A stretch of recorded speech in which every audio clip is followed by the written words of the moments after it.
So what kinds of projects are eligible? What falls under state aid for library construction? Well, one that I'm real excited about and that is relatively new is site acquisition. You need a letter, of course, that the land can be used for library purposes.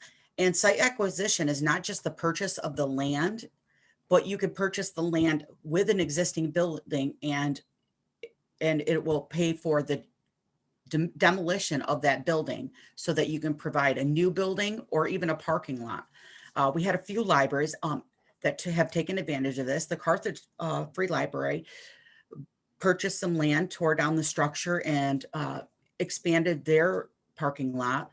And really, I love this new part of the grant, because it allows libraries to not just look at what they have, but to be able to expand, to look at adjoining properties. It's really a nice addition. The other thing is new construction. So if you want a new library building, you find some vacant land that works better for your library space, or you want to do an addition to your existing library building, I really love that you're able to do that now.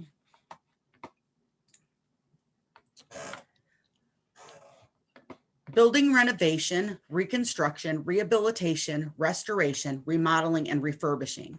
Those are words that I'm going to repeat many times probably throughout this presentation, because they are what we call the good R words.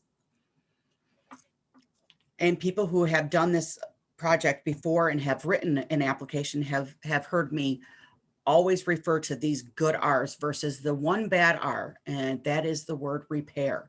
We never ever want to use the word repair, and we'll talk a little bit more about that later. So what is included under building renovation, reconstruction? I gave some examples here just so that it could get you guys thinking. This is by no means a comprehensive list. It is just ideas to get you thinking about what you need in your library and what you can do underneath this grant.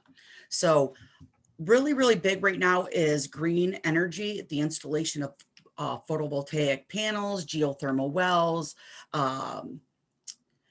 and other alternative energy sources like solar panels. Also, replacement of roofs, windows, doors, things to improve the energy efficiency, cut down costs. Reconstruction of existing space. Maybe you're in a building, you don't have the option of getting a new building or buying a site and putting up a new library building. So maybe you're going to reconstruct the existing space and try to make it function, a little more efficiently. Accessibility, ADA compliancy, building ramps and doorways, retrofitting bathrooms for handicap accessibility, installing elevators or chair lifts, new electrical, plumbing, lighting. LED is really big right now. A lot of people are switching over to LED. Improving their HVAC because their HVAC is so old that they can't get parts for it, or the maintenance is costing a lot for the library. New driveways, sidewalks, parking lots. Now, the last one I do want to draw your attention to: new furniture and equipment, computers, shelving, all of that are eligible expenses if they're in the context of an eligible construction project. So you can't just say, well, we want new furniture and we want new shelving and just purchase it. There has to be some context of a construction project. So let's say you're restructuring the library and you're switching the whole library around. You're making it more functional. Maybe you're adding in creating some new spaces like a business center or a new children's room or things like that. Then you can get furniture to furnish those rooms. Okay.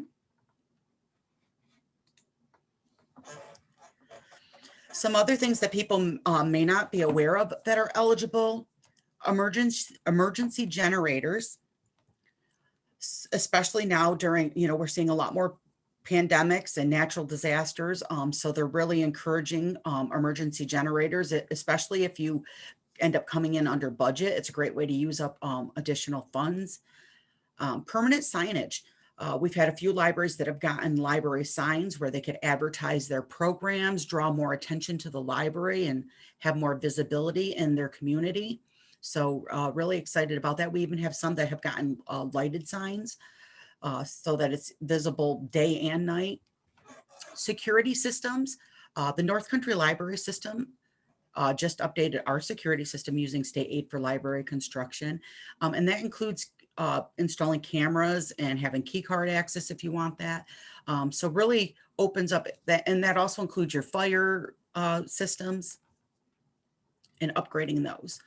Assistive listening devices and systems such as the audio induction loops, those are eligible expenses.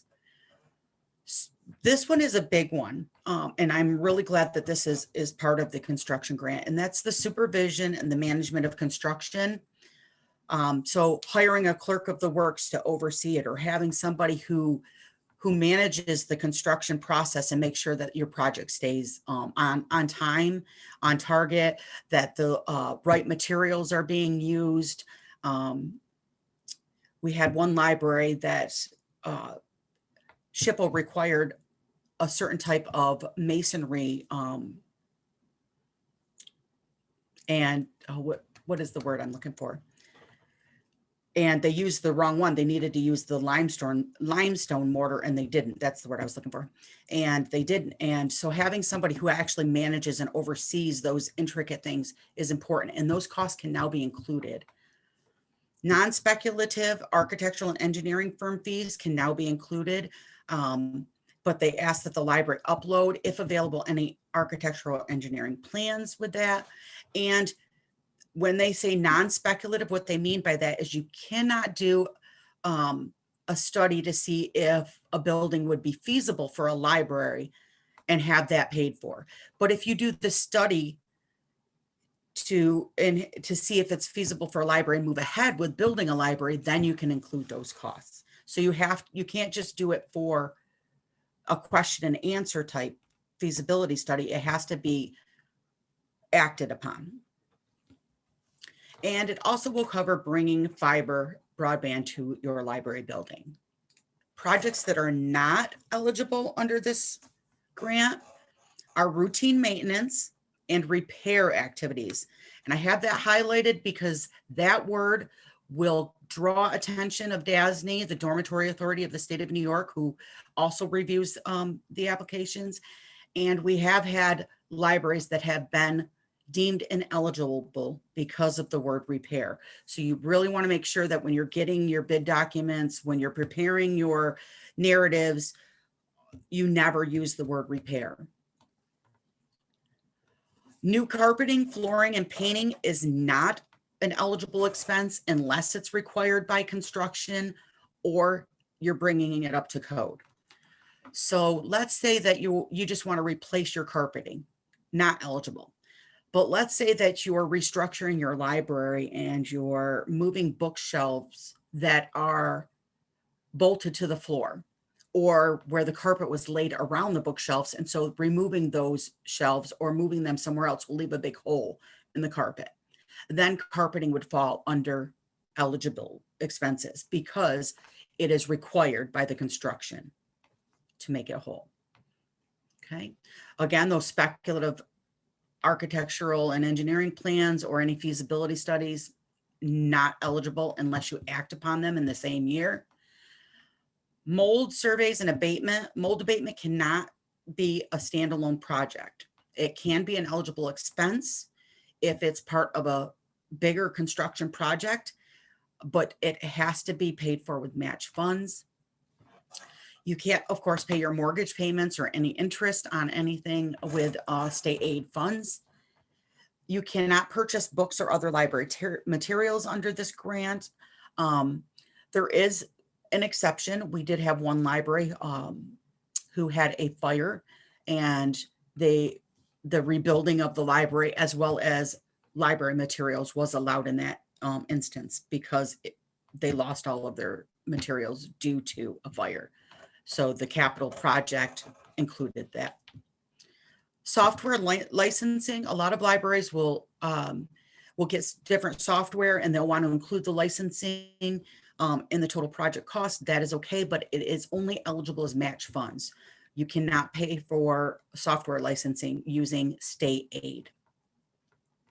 And landscaping, same thing.